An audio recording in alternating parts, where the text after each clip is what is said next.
Well, taking a closer look at the announced projects in James Gunn's new DCU Chapter 1 titled Gods and Monsters, a thing that really occurred to me is just how much of the fact that James Gunn has really embraced the comic book aspect of the DC universe and directly what stories is being kind of adapted or what stories are being inspired from or kind of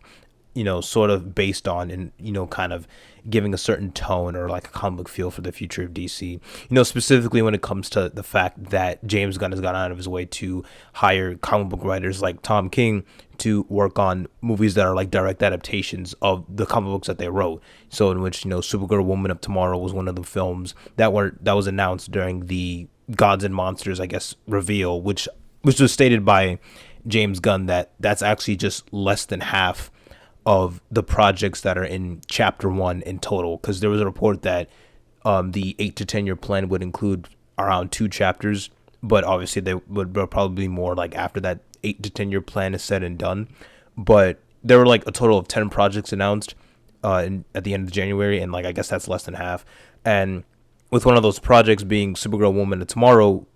which is based off of the Woman of Tomorrow book, based on the 8-issue miniseries written by Tom King. And just kind of just goes to show you, judging by the potential future of DC, it kind of differs on what Marvel does. Because the thing about Marvel is that they don't really make an effort to really highlight the comic books when it comes to the Marvel Cinematic Universe. Obviously they take inspiration, like do adaptations of certain comic stories, whether it's, Civil War or the Infinity Gauntlet storyline, or I guess what's upcoming with the Multiverse Saga with Kang the Conqueror, and kind of adapting some of the lore from there, and then leading up to Secret Wars, which I would assume would take inspiration by Jonathan Hickman's 2015 Secret Wars event. But the thing about it is that whenever the, I guess, creative team or the people behind Marvel, they don't give, I guess, incentive, or they don't really give too much attention to the comic book writers, and they don't really, establish the fact that how these writers have really created something special, and that without them, the Marvel Cinematic Universe wouldn't be what it is today. Marvel doesn't necessarily like purposefully stray away from the comics, but they don't, I feel like, go out of their way. Like if they were to get a comic event, they're not going to really directly adapt it, which, may not always be a possibility if you take into consideration the circumstances of the Marvel Cinematic Universe. Especially like before Disney bought the rights to the Fox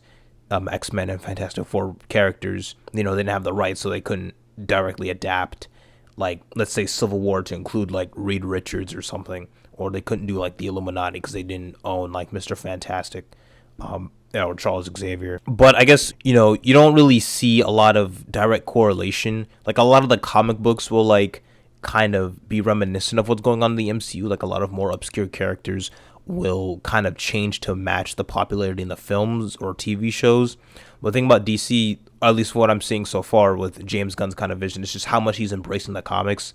He'd be like, it's a kind of an adaptation of, let's say, like, doing The Authority written by Warren Ellis, or Supergirl Woman of Tomorrow, or how his Superman movies kind of inspired by All-Star Superman. Like the story's not going to be based on All-Star Superman, but more of inspiration. And just kind of how like the sales for some of these books have really skyrocketed ever since the announcement of these projects. I remember like during the week when Supergirl Woman of Tomorrow and The Authority were announced, like those books sold out on Amazon. It's like you don't see that kind of stuff when it comes to a lot of Marvel. Like, because I think Marvel obviously does a good job with like printing like omnibuses, any kind of books correlating to the release of certain movies, but the actual people behind said movies and TV shows don't do a great job of giving attention to the books that a lot of these projects are inspired from. But, it's like with James Gunn, really embracing the just comic book roots and kind of just DC overall. I'm starting to see a more tonal comic book shift. I think that's kind of that's what to most differentiate from the old DCEU. I think it's going to be a lot more comic accurate, considering the guy who's running the whole thing is a really big fan of the lore and has read plenty of comic books. Kind of going back to like say like the Brave and the Bold. Reason why you have Damian Wayne as being introduced like to our Robin, or being kind of the Robin in the DCU, is because James Gunn's a really big fan of that, and he's a really big fan of Grant Morrison's run on Batman. This is based on Grant Morrison's great comic book run. Damian Wayne is my favorite Robin. He's a little assassin who Batman tries to get in line, and so this is the story of the two of them and the beginning of sort of the Bat family in the DCU. Which can also be, found in like, the Batman Grant Morrison omnibus books, and kind of just helping invigorate and giving attention to storylines that are really adapted but are also available in like, you know, collected editions when it comes to comics. And another showcase of this too is like whenever there's like a new trailer for like a DC video game or like a new movie, at the end tag you see like, you know, kind of a screen kind of showing what kind of comic books to read in order to get introduced to that character. So like, you know, whether it was the Flash, it'll be like, you know, check out these books, or, you know, check out these, you know, certain comic stories that you can read that the movie's taking inspiration from, or just to get introduced to the character, which is a good sign because, you know, obviously not everybody's going to watch these movies and TV shows is going to read comics, but I think the just like the lack of effort that I think comes from Marvel, you know, to really give highlight to the comics is a little weird. And, you know, I remember there was like an article coming out that came out a while ago saying that, oh, when it comes like the producers of Marvel Studios kind of state how they don't really look for writers that are really in tune with the comics. Like they prefer to kind of have writers that don't really know much about the lore, which to a certain degree I can understand, because then their love of a comic character won't get in the way of what they want to do. But at the same time, it's like it kind of leads to a lot of situations, I guess, kind of like Thor: Love and Thunder, like with Taika Waititi. Like that's like worst case scenario for like if DC were to do something like that, because you have someone who's clearly not a fan of the character and it just does something completely different and kind of just goes against what a lot of fans of that character, let's say like Thor,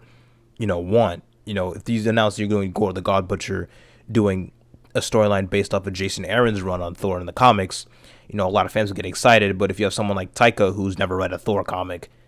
you know, or at least you can tell he's never read a Thor comic, and doesn't really have much respect for the lore, you're gonna have something completely different. You're gonna get a clown fest. Bro, I'm really about to get your pickle chin that boy. Hey, go that cover here, that boy. Oh, here now, boy, yo, dirt that boy, stink ass boy. But as with DC, you know, if they announce something like, let's say like a Nightwing movie, you know, it's a really good chance that they're gonna be like, hey, you know, I'm taking inspiration from Chuck Dixon's run, and then they'd give highlight to the actual book or the comic book, and then the sales for that specific book will, you know, sell out, or maybe DC would want to reprint it or, you know, format it into another collected edition. So it's just kind of just shows that I think if James Gunn's plan goes really well, it'll be something that'll have the one up over Marvel, kind of just, especially since James Gunn's, he wants to implement his plan in different types of media, you know, not just live action movies and TV shows, but also animation and potentially even video games, which I guess is also different from Marvel Studios because, you know, right now it's just pertaining to a lot of Disney Plus content and obviously the theatrical movies as well. But, you know, I just hope that maybe someday in the future this could kind of be a wake-up call for Marvel to embrace more of their comic book roots as well and get a lot of those quote-unquote Marvel normies to, like, actually read a book for once. You know, it's just kind of funny to see how these people will, like, argue about the power set of a certain character, or those people who will post that one image of the House of M storyline written by Brian Michael Bendis where, like, Scarlet Witch says no more mutants, but they don't actually know the context of that said event. Or they'll be like, oh, wow, Doctor Doom is so powerful. And they'll show him, like, you know, ripping the spine off of Thanos, but they've never read the actual comic event. You know, just stuff like that, just to get more people in tune with the comics and, like,